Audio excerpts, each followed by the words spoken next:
Hello everyone. In this video, we are going to see how to quickly check if a stock is undervalued or overvalued by the market by using a very simple formula. And this is the formula. Maximum justified PE for a stock is equal to the dividend payout ratio of the company divided by R minus G. We all know that the dividend payout ratio is the percentage of earnings the company pays out as dividend to its shareholders every year. And R here is the expected rate of return. This is the return that you expect to make by investing in this stock. Typically, R for a stock is calculated by adding the risk-free rate and a premium, right, that you expect to make on top of the risk-free rate for owning that stock. In a later video, we will see how to come up with the expected rate of return for a stock by looking at how volatile it was vis-a-vis the market in the past. G is the rate at which the dividends are expected to grow. Again, in a future video, we will look at how to best estimate this rate for a company. For the purposes of this video though, we are going to use the earnings growth rate as a proxy for G. Now, when you look at this formula, you can see that the maximum justified PE will go up if the dividend ratio, payout ratio goes up. So, if you think about it, if the dividend payout ratio for a company goes up, it means that the company is paying higher proportion of its earnings to the shareholders as dividends. If you think about it, ultimately we can only eat dividends. We cannot eat the earnings because it is only on paper. You get none of it unless a company pays a part of it to you as dividend. A company could keep growing, but if it does not pay any of it to its shareholders and eventually if its share price collapses, you as an investor will be left with nothing. So this model attaches a premium to companies that pays higher dividend, has a higher dividend payout ratio. So that's why when the dividend payout ratio goes up, you are justified in paying a higher PE multiple for the stock of the company, right? The other reason why the maximum justified PE might go up is if R minus G goes down, right? R minus G will go down if R goes down or if G goes up. If R goes down, it means that you have a lower expectation, right? You expect a lower rate of return in the future from the stock. And if you expect a lower rate of return from the stock, then you are justified to pay a higher price or a higher PE multiple for the stock. G going up means that you expect the company to grow at a faster pace in the future. If you expect the company to grow at a faster pace in the future, then you are again justified to pay a higher price or a higher PE multiple for the stock because the company is going to grow at a faster pace and you are going to make your R, right? So that is the assumption. So this model, is going to return a higher PE ratio if your expected return is lower or if your assumption about the future growth rate of the company is higher or if the dividend payout ratio of the company is higher. So keep this in mind. This is very important. And another cautionary note is that this model is applicable only if your expected rate of return is higher than the expected growth rate. Because if R is lesser than G, then R minus G is going to be negative. Then this model is going to return, basically garbage, right? And also, remember that this model can be used only for companies that pays out a dividend. If a company does not pay out a dividend, you cannot really use this model there. If a company pays out a dividend and a reasonable dividend at that, right, at least 30% of its earnings is paid out as dividend, and if you expect that dividend to continue to grow in the future at some rate G, then you can use this model to come up with a justified PE for that company. So now let's look at an example because we have been talking a lot. Let's see this in action.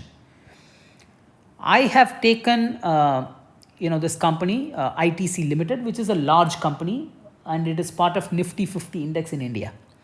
And I've taken its last 10 years profit and loss statements from screener.in, which is a pretty good site to get financial information about public companies. And you can see here that the company has been paying a pretty healthy dividend, right? Its dividend payout ratio has been anywhere from 42% to 92%. In the past 5 years, which I think is more representative of the future dividend payout ratio of the company. In 2016, it was 73%. From 2017 to 19, for those 3 years, it was 56%. And in 2020, it was 82%. So what do we consider as the dividend payout ratio for the company? There are two ways to do it. One, you could take an average of the dividend payout ratio for the last 10 years or 5 years. Like I said, I think the last 5 years is more representative of the future of the company, because that is the most recent past. So you could do an average. But I think, since 2020 was an exceptional year where the company probably did not have a lot of profitable opportunities to reinvest its earnings in its business, it paid out a higher dividend. It paid out a higher proportion of its earnings as dividend. So I don't think it makes sense to include that the dividend payout ratio of 2020 in our assumptions. So I am going to take 56% as the dividend payout ratio for the company. Again, remember that you don't want to assume a high dividend payout ratio, because if it does not materialize in the future, you are going to get a lower rate of return. So it is important to assume a dividend payout ratio which is actually reasonable for the company, which is something that the company will end up achieving in the future, right? And secondly, the growth rate. What should be the growth rate? So we can see that the company grew from about its earnings per share from about 2.94 to 12.45 in about 11 years, which is pretty good.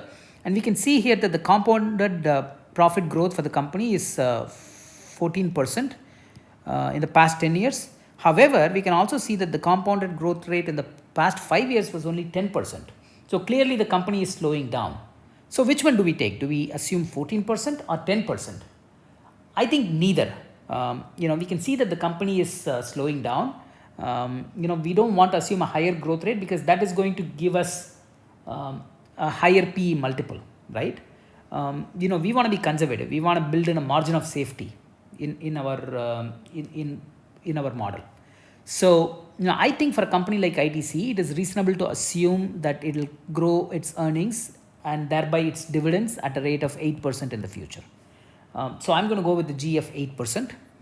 And the expected rate of return, I'm going to assume 12%, basically a premium of 6% over the risk-free rate of 6%. So if we take these values and plug them into the formula, so we are going to have a maximum PE for ITC, where the dividend payout ratio is 56%, expected rate of return is 12, and the growth rate is 8. So which gives us a maximum PE of 14. So what this tells us is we should pay a maximum of 14 as PE multiple to get the stock if we want a return of 12%. Assuming that the company grows at a rate of 8% in the future and pays out 56% of its earnings as dividends to its shareholders. So that's what this tells us, right? So because we made these assumptions, and the model tells us that the maximum PE is 14. So if you look at the stock, currently it is trading at a PE multiple of 19. So clearly, for our assumptions, and for our expected rate of return, this stock is overvalued. So we don't want to buy the stock if we expect a return of 12%, assuming the inputs are all accurate, right? So let's see now, just for illustrative purposes, what happens if we assume an R of 10% instead of 12%. So in this case, the max PE will be 56 divided by 10 minus 8, which is 28. So in this case, suddenly though, it looks like the stock is undervalued, because we can pay a PE multiple of 28 and still expect to make a 10% return, assuming the company grows at 8% and continues to pay 56% of its earnings as dividend.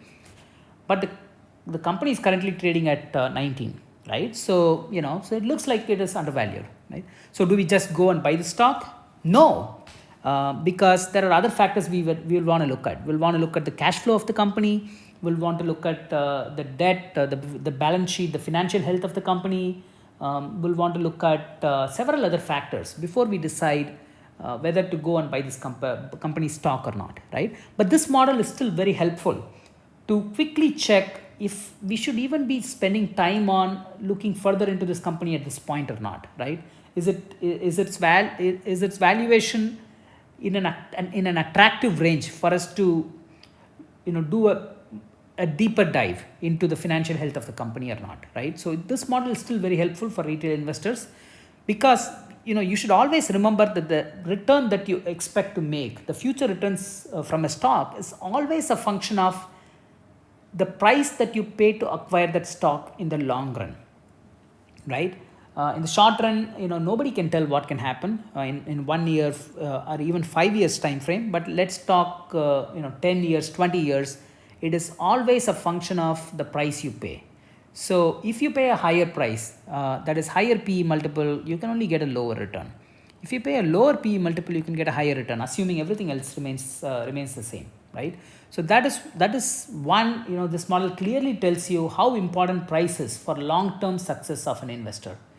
And it also tells you, whether a company is a good buy at this point or not, assuming all other factors look good, right, with respect to the financial health of the company and the future prospects of the company. So that is what I wanted to share in this video. Thank you so much, guys, for listening. If you like this video, please give a thumbs up. And if you like my videos, please subscribe to this channel. I'm going to be putting out a lot of videos that I hope will help retail investors make better investment decisions.